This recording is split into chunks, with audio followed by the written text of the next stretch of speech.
Party आज कह रही है देश मेरा परिवार, अच्छी बात है। तो किसान भी तो उस परिवार में आते होंगे जो धरने पे बैठे रहते हैं, जो एमएसपी गारंटी मांग रहे हैं, आप नहीं दे पा रहे, उनकी मौत भी हो जा रही है, उनके बारे में सोचिए। युवा जो अपना रोजगार मांग रहा है उस पर लाठी बरसाते हो आप, वो भी तो आपके परिवार के हैं। छात्र लगातार धरना प्रदर्शन करते रहते हैं क्योंकि उनका पेपर लीक हो जाता है, उनका समय से उनका एग्जाम नहीं हो पा रहा है, उनके बारे में आपको चिंता करनी चाहिए। महिलाएं चाहे मणिपुर की हो, चाहे हमारी पहलवान बेटियां हो, चाहे बीएचयू की बेटी हो, उसके साथ अन्याय होता है तो उस पर भी तो आपको बोलना चाहिए, वो भी तो आपके परिवार में आता है। और बेरोजगार जो आत्महत्या कर रहा है लगातार, उसके वो आपके परिवार का हिस्सा नहीं है। और परिवार की बात करते हो, कोई अपने परिवार में क्या नफरत की राजनीति फैलाता है क्या? परिवार को दो भागों बांटने की कोशिश करता है क्या? अगर परिवार आपका एक है तो आपने जिस तरह चंडीगढ़ में जो आपने एक मेयर को जिताया, तो आपको दोनों आंखों से बराबर देखना है ना, एक आंख बंद करके एक को थोड़ी देखना है। आप दोनों आंखों से बराबर देखिए। जिस तरह से मेयर को आपने जिताया था, बाद में सर्वोच्च न्यायालय ने हारे हुए मेयर को जिताया, तो आप अपने दोनों आंखों से बराबर नहीं देखते हो। आप परिवार अगर हिंदुस्तान को समझते हो तो हिंदुस्तान के लोगों की मदद करो ना, सभी की, सही वर्ग के लोगों की मदद कीजिए ना। 80 करोड़ लोगों को आप रोजगार देने की बात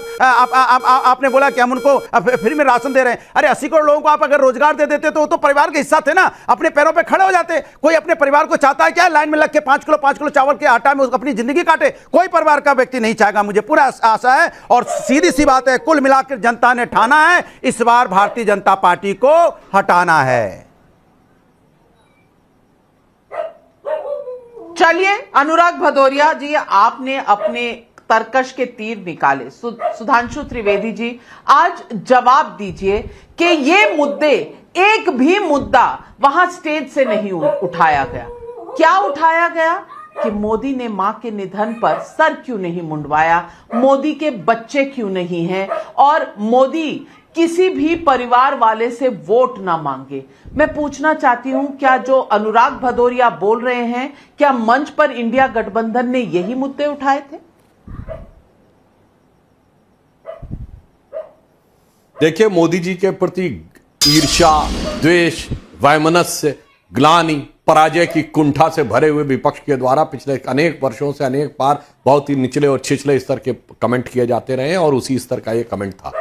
और मोदी जी ने यदि कहा है कि वो परिवार पूरे देश का है उनके लिए, तो ये अनुराग भदौरिया जी जो कह रहे थे, भैया याद करिए, हम सब होली दिवाली कहां मनाते हैं? अपने परिवार के साथ मनाते हैं ना। मोदी जी ने 2014 में प्रधानमंत्री बनने के बाद पहली दिवाली कहां मनाई थी? सेना के साथ मनाई थी, जाकर सीमा पर। और उसके बाद से वो आज तक हमेशा दीपावली किसी न किसी सेना की चौकी पे जाके मनाते हैं। ये होता है परिवार। 15 अगस्त 2023 को उन्होंने क्या बोला था लाल किले की प्राचीर से? मेरे परिवार वासियों। और उन्होंने तो जब 19-20 साल की उम्र में प्रचारक जीवन लिया था, तो उसी समय उन्होंने संकल्प कर लिया था, जो उन्होंने कहा कि मैं तो अपना जीवन देश के लिए खपाने जा रहा हूं, अब देश ही मेरा परिवार है। और इसीलिए जब परिवार के लिए हम काम करते हैं तो हमें थकान नहीं लगती। तो उन्होंने यह संकल्प लिया था, तन समर्पित, मन समर्पित और यह जीवन समर्पित, चाहता हूं देश की धरती तुझे कुछ और भी दूं, स्वप्न अर्पित, प्रश्न अर्पित, आयु का क्षण क्षण समर्पित, चाहता हूं देश की धरती तुझे कुछ और दी। उनके लिए पूरा देश परिवार है, पार्टी परिवार है, आपके लिए परिवार ही पार्टी। हाँ, जवाब दे दो। 10 सेकंड। नाविका जी अच्छी बात इन्होंने बोली, तो ये बिल्कुल आ रही हूं अनुराग भदौरिया जी। पहले तहसीन पूनावाला, नहीं अभी आ रही हूं। पहले तहसीन पूनावाला जी, मैं आपसे सवाल पूछना चाहती हूं। सर मुंडवाया कि नहीं मोदी ने, यह सवाल है इंडिया गठबंधन का। बच्चे क्यों नहीं है मोदी के, यह सवाल है इंडिया गठबंधन का।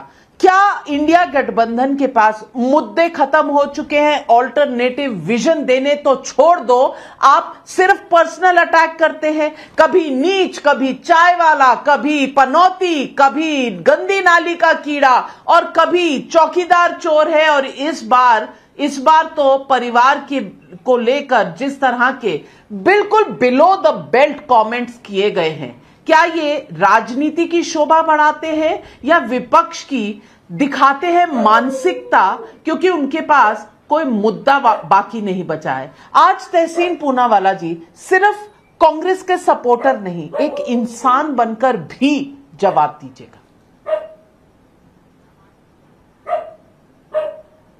नाविका जी, आपने बिल्कुल सही कहा कि राजनीति की जो शोभा है वो सभी दल गिरा रहे, चाहे वो किसी को जर्सी काऊ कहकर, किसी को हाइब्रिड बच्चा कहकर, किसी को दीदी कहकर, या जिन शब्दों का आपने प्रयोग किया है। लेकिन मैं ये मानता हूं कि किसी की भी, और इस मैं माननीय प्रधानमंत्री जी की बात करता हूं, किसी की भी मां का देहांत के बाद उनके अंतिम संस्कार किस तरह से हुए, किस रीति से हुए, किस रिवाज पे, उस पर टिप्पणी करने का किसी को भी अधिकार नहीं है।